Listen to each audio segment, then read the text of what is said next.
Hello student, online class में आपका हार्दिक स्वागत। मेरे यूट्यूब चैनल पधारने के लिए और वीडियो को देखने के लिए धन्यवाद। और हम आज शुरू करने जा रहे हैं 12th क्लास के चैप्टर नंबर 4, जिसका नाम है विद्युत धारिता। कैपेसिटर चैप्टर का नाम है।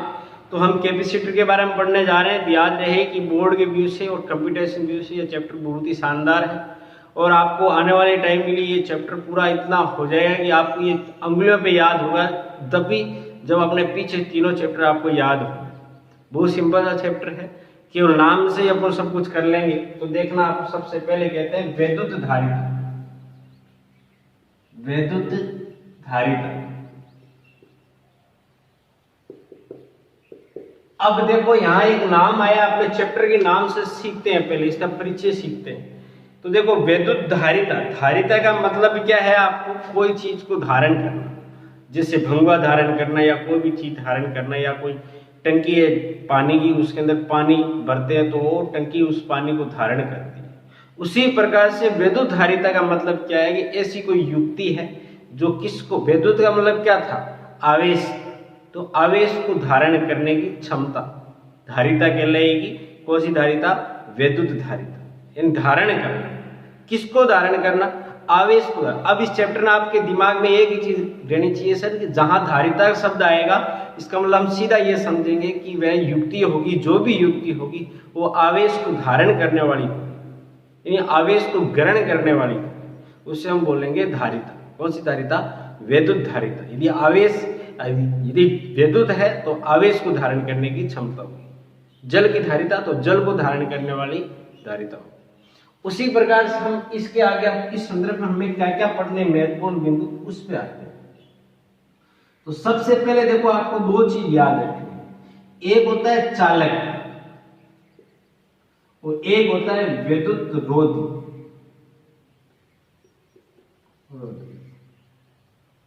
अब दोनों चीजों में क्या अंतर है वो देखिए। विद्युत रोधी को हम बोल सकते हैं कुचालक। ये पदार्थ है, तो चालक पदार्थ और कुचालक पदार्थ या विद्युत रोधी पदार्थ। अब देखो चालक क्या है? चालक एक सिंपल सी बात है जिसके अंदर इस आवेशों का मुक्त प्रवाह हो सके, या यूं कहें कि जिसमें विद्युत प्रवाहित हो सके, या जिसमें कोई इलेक्ट्रॉन या आवेश है वो मुक्त रूप से गति कर सके, उसे हम क्या बोलेंगे? चालक। और जिसके अंदर मुक्त गति नहीं कर सकते उसके अंदर बोलेंगे विद्युत रोधी। तो हम इसमें वैसे दिए, आपको सबको पता है, इसलिए मैं ज्यादा इसमें डिस्कशन नहीं करने वाला हूं, पहले भी बता चुका हूं। तो वह पदार्थ जिसमें आवेशों का मुक्त प्रवाह संभव, अर्थात विद्युत धारा प्रवाहित हो सके। इसके फॉर एग्जाम्पल से यदि बात करें आप, तो सभी धातुएं, जितनी भी धातुएं हैं आपके पास, उस सभी में मुक्त प्रवाह संभव। विद्युत रोधी क्या है? वह पदार्थ जिनमें आवेशों का प्रवाह संभव नहीं, मुक्त संभव नहीं। इसके लिए आप कोई से ऐसे पदार्थ दे सकते हो बेटा जिसके अंदर मुक्त प्रवाह नहीं हो, जैसे मिट्टी हो चुकी आपकी, मोम, रबड़, ये सभी पदार्थ कैसे होंगे? आपके विद्युत रोधी हो, जिसमें प्रवाहित नहीं हो सकते क्या? विद्युत आवेश या फिर आवेश या विद्युत धारा प्रवाहित नहीं हो सकते। पॉसिबल सब कुछ है, हो सकते हैं, लेकिन बहुत ज्यादा विद्युत क्षेत्र लगाने के बाद।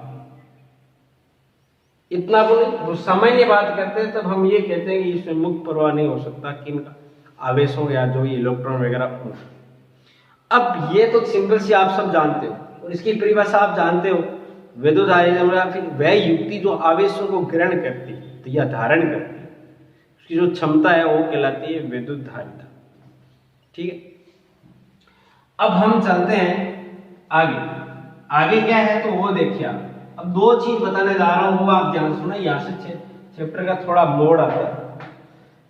एक होता है मुक्त इलेक्ट्रॉन, मुक्त व एक बंद इलेक्ट्रॉन, यानी एक फ्री इलेक्ट्रॉन होगा, एक कन्वर्स होगा, यानी बंधा हुआ होगा। अब देखो इन दोनों में क्या है अंतर, इसकी रामायण बहुत शानदार है, आप ध्यान से सुनोगे तो ये समझ आने वाला। एक मुक्त भाई अपनों क्या पता चला कि इसके अंदर मुक्त इलेक्ट्रॉन है और उसके अंदर नहीं है, तो उसके संदर्भ में इसकी बात होगी, तो आप ध्यान से सुनते जाइए। सबसे पहले हम बात करते हैं मुक्त और फिर करते हैं बंद इलेक्ट्रॉन। तो मुक्त इलेक्ट्रॉन और बंद इलेक्ट्रॉन में क्या अंतर है, तो ध्यान से सुनना आप, ध्यान बात को, कि हम सबसे पहले एक बात करते हैं परमाणु, और परमाणु के सबसे भीतर होता है आपका नाभिक, और इसके चारों ओर ये कक्षाएं हैं जिसके अंदर इलेक्ट्रॉन चक्कर काटते रहते हैं। अब एक इलेक्ट्रॉन इधर, ये मान लो इधर चक्कर काट रहे हैं 3, यहां 5 है, यहां काट रहे हैं 2, मान लो यहां काट रहे हैं। अब रियल में क्या है, ये सभी जो इलेक्ट्रॉन चक्कर काट रहे हैं अपने पास, ये इलेक्ट्रॉन सब चक्कर काट रहे हैं। अब हमें डिसाइड ये करना है कि इसमें से मुक्त इलेक्ट्रॉन कौन सा होगा और बंद इलेक्ट्रॉन कौन सा होगा। अब आप मेरे हिसाब से समझ गए होंगे कि देखो इसके अंदर अपने पास सिंपल सी बातें हैं कि भाई ये अपना नाभिक था, ये अपने बाकी कक्षाएं थी। अब हमारे पास क्या है कि जो इलेक्ट्रॉन यहाँ है और एक यहाँ है, और एक बाहर की तरफ और ले लेता हूं, एक मान लीजिए आपके सपोज यहाँ है।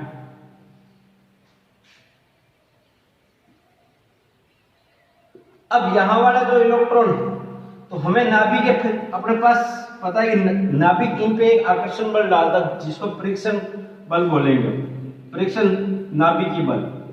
अब हम क्या करते हैं कि ये इलेक्ट्रॉन है, ये नाभिक है, तो यहां बल भी डाल रहा है, यहां पर भी आकर्षण बल है,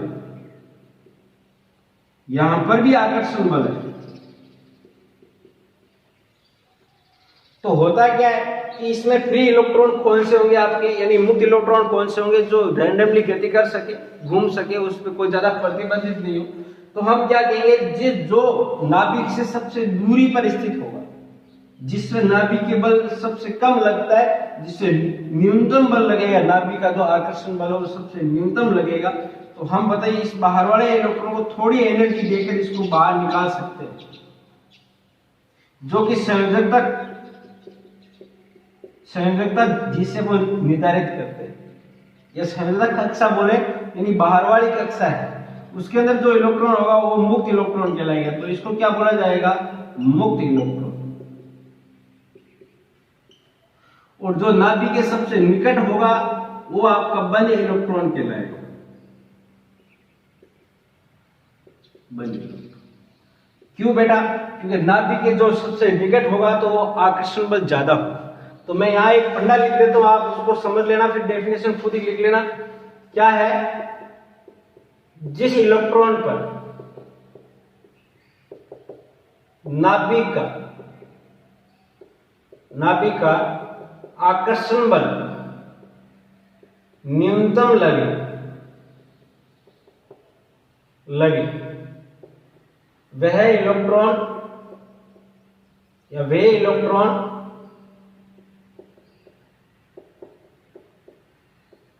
मुक्त इलेक्ट्रॉन कहलाते हैं, या इसको बोले जो इलेक्ट्रॉन संयोजकता कक्षा में या संयोजी कक्षा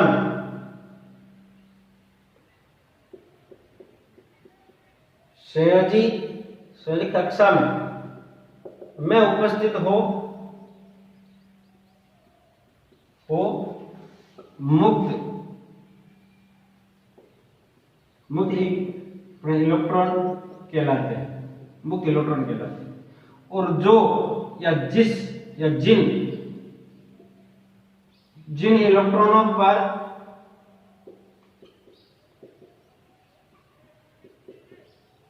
नाभिक का क्या आकर्षण बल अधिक हो, अधिक हो क्या कहलाते हैं? बंद इलेक्ट्रॉन कहलाते हैं। तो हम ये निर्धारित करेंगे कि कौन सा इलेक्ट्रॉन कहाँ स्थित है। जो नाभिक के सबसे निकट है उसको हम बोलेंगे अपने पास बंद इलेक्ट्रॉन, और जो सबसे दूर है जिसपे आकर्षण बल सबसे कम लगता है उस इलेक्ट्रॉन को बोलेंगे फ्री इलेक्ट्रॉन यानी मुक्त इलेक्ट्रॉन। तो आपने ये डिसाइड कर लिया कि परमाणु है तो परमाणु के अंदर नाभिक है, नाभिक के चारों कक्षाएं हैं जिसके अंदर इलेक्ट्रॉन चक्कर काटता है। जो नाभिक से दूरी पर होगा अर्थात जिसपे आकर्षण बल सबसे कम लगेगा वो इलेक्ट्रॉन कहलाएगा मुक्त इलेक्ट्रॉन। जो पास में होगा वो अपने लिए क्या कहलाएगा? बंद इलेक्ट्रॉन। उसके बाद हम पराविद्युतान पदार्थ के लिए बात करेंगे और नेक्स्ट क्लास में करेंगे। पराविद्युतान पदार्थ के दो प्रकार होंगे, आपके ध्रुवीय और अध्रुवीय। उसके बाद आप पहले लोगों में पढ़ रखा कि अपना केमिस्ट्री में, तो नहीं पता तो भी बताऊंगा, लेकिन वो अपने पास इतना ही था उसमें कि अपने पास दो प्रकार के ध्रुवीय पदार्थ होंगे जिसमें एक बोला जाएगा आपके पास अध्रुवीय और एक बोला जाएगा ध्रुवीय। यानी पराविद्युतान पदार्थ दो प्रकार के होंगे, ध्रुवीय और इस अध्रुवीय का डिसाइड हम पोलर और नॉन पोलर के बारे में बात करेंगे तो वो म्यू से ज्ञात करेंगे या उसकी जो आकृति है उसके बारे में बात करेंगे तब पता चलेगा। ठीक है ना, वो थोड़ा लंबा टॉपिक इसलिए वो आगे लेंगे। तो आपको अभी तक इतना याद होना चाहिए, चालक और एक विद्युत रोधी किसे कहते हैं, और एक मुक्त इलेक्ट्रॉन और बंद इलेक्ट्रॉन किसे कहते हैं, और एक विद्युत धारिता की परिभाषा, यानी वह युक्ति जिस जो आवेश को ग्रहण करने की क्या रखती है, क्षमता रखे, उसे हम क्या कहते हैं? विद्युत धारिता। बाकी यूट्यूब चैनल को सब्सक्राइब और वीडियो को लाइक और शेयर जरूर करें बेटा। बाकी मिलते हैं नेक्स्ट क्लास में, अपनी तैयारी और कंटिन्यू बनाए रखें। आगे मिलते हैं नेक्स्ट वीडियो में एक नए